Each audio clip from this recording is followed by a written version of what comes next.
क्यों? अब इसका जवाब दीजिए। इसलिए क्योंकि आपको मोदी विरोध करना है?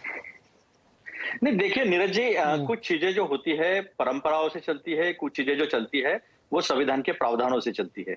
देश की संसद बनती है राष्ट्रपति, राज्यसभा, लोकसभा। राज्यसभा से सभा के एक्स ऑफिशियो ऑफिसर जो होते हो वो होते हैं वाइस प्रेसिडेंट ऑफ इंडिया।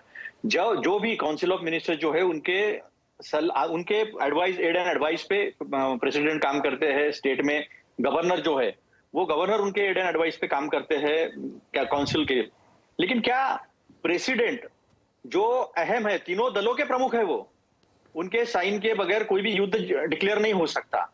तो जो संसद का प्रमुख है, जो राष्ट्रपति है, जिसके नाम से जो एग्जीक्यूटिव हेड है देश का, उसे नहीं बुलाना, तो क्या एक आदमी लोकतंत्र को बाजू रखकर, इस देश के लोकतांत्रिक परंपराओं मूल्यों को बाजू रखकर, एक केवल बिल्डिंग मेरे नाम से मैंने किया, आई मी एंड माई सेल्फ, ये करके अगर देश की संसदीय परंपराओं को अगर ठुकराता होगा और मैं आई मी एंड माई सेल्फ इसके लिए काम करता होगा, तो ये लोकतंत्र के लिए बहुत बड़ा धोखा है, खतरा है।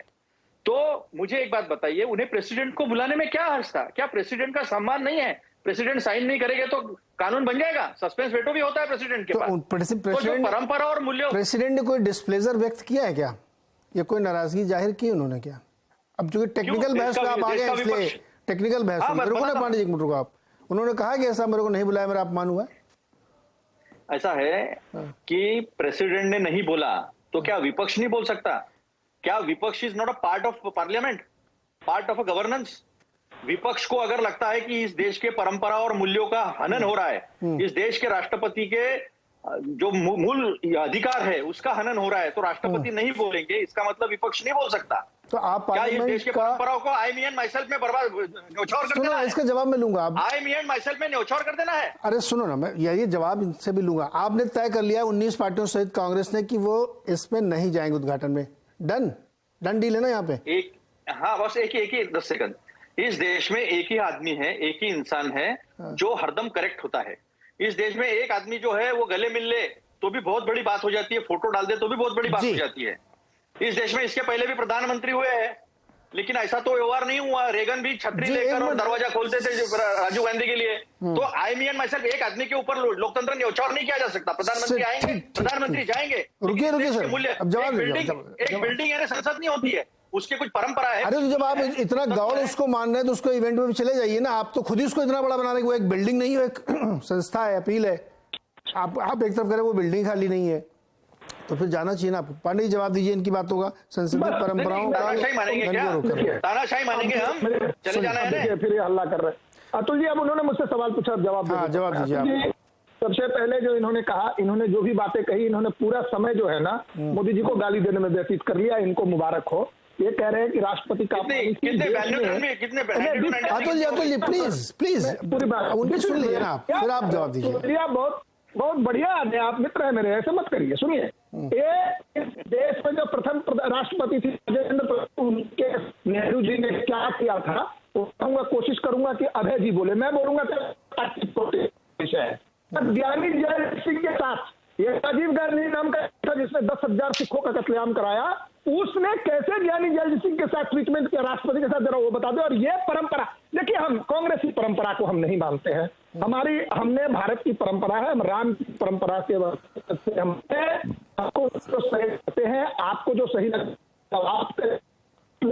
लोकतंत्र के मंदिर के उद्घाटन कांग्रेस पार्टी सहित 19 दल नहीं देंगे। ठीक, जनता से फाइनली जनता नीरज 10 सेकंड का जवाब। हाँ, इनका खत्म हो जाए उसके बाद। ज्ञानी जैल सिंह के साथ राजीव गांधी नाम के व्यक्ति ने, प्रधानमंत्री ने क्या किया था, और राजेंद्र प्रसाद के साथ, डॉक्टर राजेंद्र बाबू के साथ, हमारे बिहार से थे, उनके साथ नेहरू जी ने क्या किया था, इस पर अभय दुबे जी की मैं टिप्पणी चाहूंगा। धन्यवाद। ठीक, अतुल जी 10 सेकंड आपके लिए।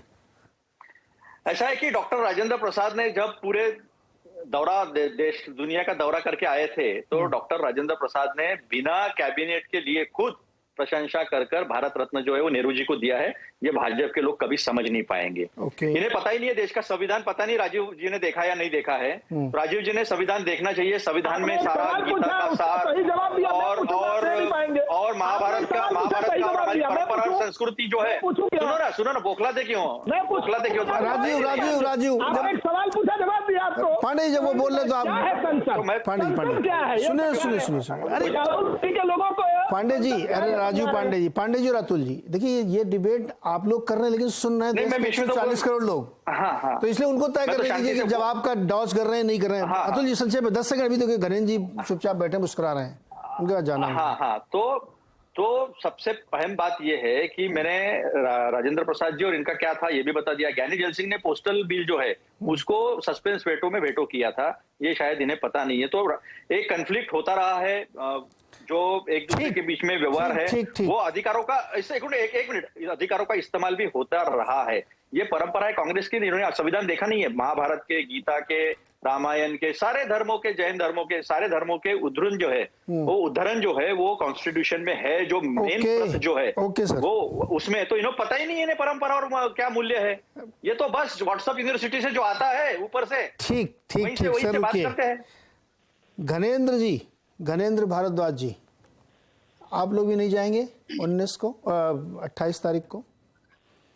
देखिए नीरज जी, आज सवाल क्या है? सवाल यह है कि संसद भवन की नई बिल्डिंग का उद्घाटन होना है। हाँ। संसद क्या है? संसद में 2 हाउस हैं, अपर हाउस है, लोअर हाउस है। लोअर हाउस का सभापति जो होता है वो लोकसभा का स्पीकर होता है। हाँ। और अपर हाउस का सभापति जो होता है देश का वाइस प्रेसिडेंट होता है। इन दोनों का नाम कहीं इन्विटेशन पे नहीं है। हाँ। और क्योंकि राष्ट्रपति कॉन्स्टिट्यूशनल हेड है, राष्ट्रपति देश के संवैधानिक ढांचे की अगुवाई करते हैं, राष्ट्रपति को नहीं बुलाया जाता। प्रधानमंत्री ने आजकल हो कह रहा है कि नरेंद्र मोदी जी एक अहंकारी राजा की भूमिका में नजर आ रहे हैं। वो कहते हैं कि सब जगह मैं ही रहूंगा, मैं ही हूं सब कुछ, मैं जो कह रहा हूं वो सबको मानना पड़ेगा, जो नहीं मानेगा उसे जेल भेज देंगे, उसके घर में सीबीआई लगा देंगे, उसके घर में ईडी लगा देंगे। और दूसरी बात, भारतीय जनता पार्टी के लोगों से संविधान की बात करना, कानून की बात करना, लोकतंत्र की बात करना तो बड़ा बेमानी सा प्रश्न हो गया है। इस पे तो बात ही नहीं करनी चाहिए, क्योंकि रोज लोकतंत्र की हत्या कर रहे हैं, रोज संविधान की हत्या कर रहे हैं, रोज संविधान का गला घोट रहे हैं। अभी भारतीय जनता पार्टी के साथी ने आपकी डिबेट में 3 बार कहा कि काउंसिल ऑफ मिनिस्टर की एड एंड एडवाइस से राष्ट्रपति काम करेंगे। अरे दिल्ली में भी तो यही कहा है, मैंने थोड़ी कहा, ये तो संविधान में लिखा हुआ है। सुप्रीम कोर्ट की 5 जजों की जुडिशल बेंच बैठती है, सीजीआई उसकी अगुवाई करते हैं और कहते हैं कि दिल्ली की चुनी सरकार को संविधान में सारी शक्ति है।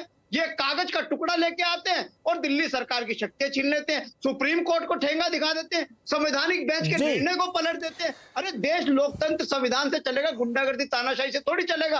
अब ये यहाँ पे एड एंड एडवाइस की बात करें, लेकिन दिल्ली के मामले में कहते हैं नहीं दिल्ली तो अमित शाह चलाएंगे, दिल्ली तो लेफ्टिनेंट गवर्नर विनय सक्सेना चलाएंगे। नहीं, दोहरा मापदंड क्यों है? मैं बार बार कहता हूँ Neeraj ji, Narendra Modi is a murderer of democracy. Narendra Modi रोज लोकतंत्र की हत्या कर रहे हैं, रोज संविधान की हत्या कर रहे हैं। इनसे संविधान की बात करोगे? हो गया सर, घनेंद्र जी।